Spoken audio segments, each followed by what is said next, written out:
Most American homes have zero emergency water stored. None. If the tap stopped working right now, today, this afternoon, it would run out within hours, not days, hours. And nobody is coming to fix it before your family feels it. Think about what that actually means. Not in a movie, not in some far-off disaster scenario. In your house, your kitchen, your bathroom. Your kids asking for a glass of water, and you having nothing to give them. This isn't a hypothetical. It's happening right now in American cities, and the people it's happening to all thought the same thing you're probably thinking. It won't happen here. In Jackson, Mississippi, nearly 150,000 people lost running water for weeks. Not hours. Weeks. Grocery store shelves were empty of bottled water within hours. People were driving hours to fill jugs from churches and fire stations.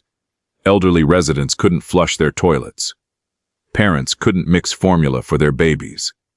The city had known about the failing infrastructure for years. Nobody fixed it. And when the system finally broke, there was no backup plan for anyone.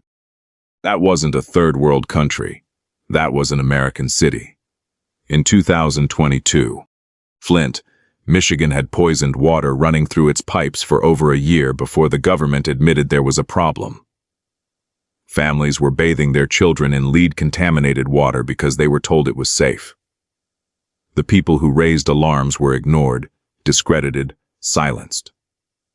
By the time the truth came out, the damage was already done. East Palestine, Ohio. A train derailment. Chemicals in the water supply. Residents told to evacuate, then told to come back, then told the water was fine, then told it wasn't. This is the pattern.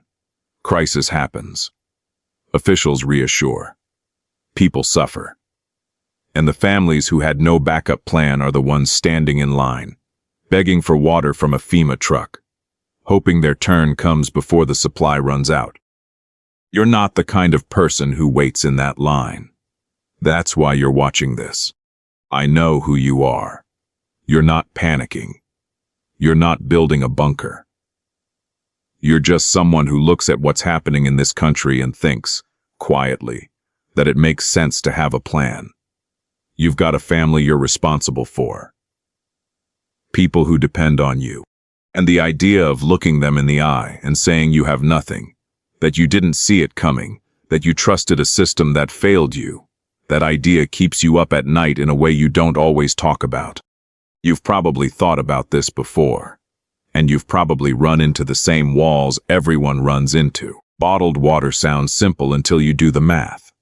A family of 4 needs at least 12 gallons a day for basic needs. A 30-day supply is over 300 gallons of plastic bottles. That's not storage, that's a logistics problem. And the water inside most of those bottles is just filtered tap water, packaged in plastic that leaches chemicals over time. Water filters are great until the source itself is contaminated or simply gone.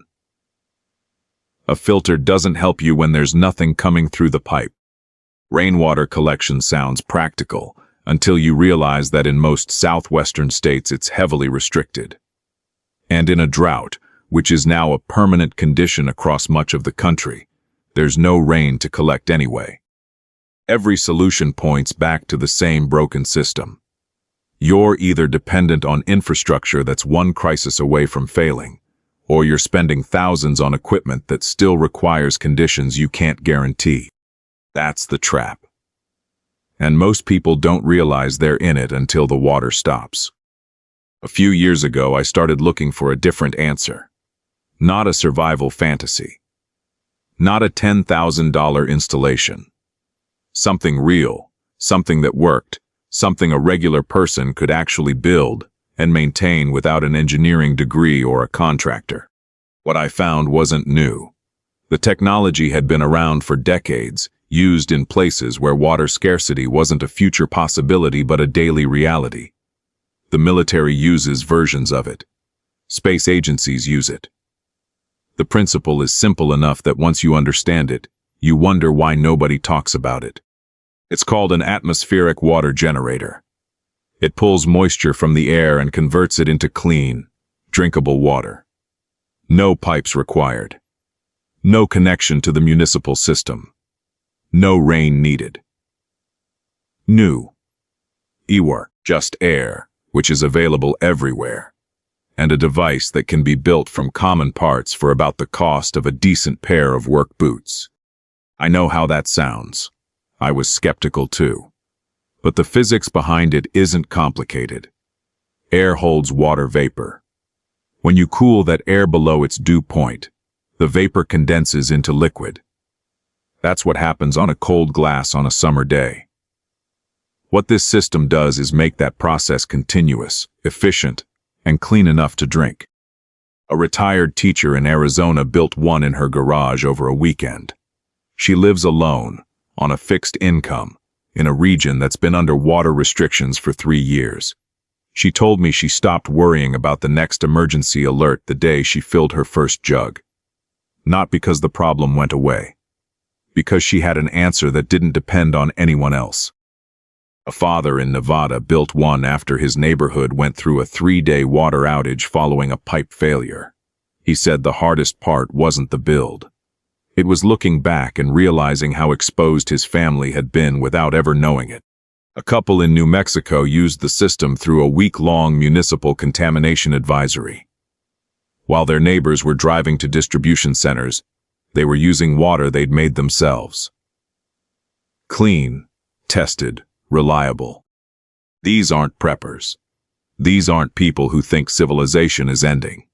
These are people who decided that depending entirely on a system with a documented history of failure wasn't good enough for their families. I'm not here to sell you anything in this video. What I'm pointing you toward is a category of solution that most people have never heard of, because it doesn't benefit anyone with a water bill to send you every month. If you want to go deeper, if you want the actual build plans, the parts list, the step-by-step process for putting one of these together yourself, that information exists and it's accessible. The link is in the description and in the pinned comment. It costs less than a tank of gas. But even if you never click it, I want you to walk away from this video with one thing. The understanding that the question I asked at the beginning, what happens to your family if the water gets shut off tomorrow, has an answer. A real one. That doesn't require you to beg, wait, or hope the system holds together one more day. The link is in the description and in the pinned comment. That's all.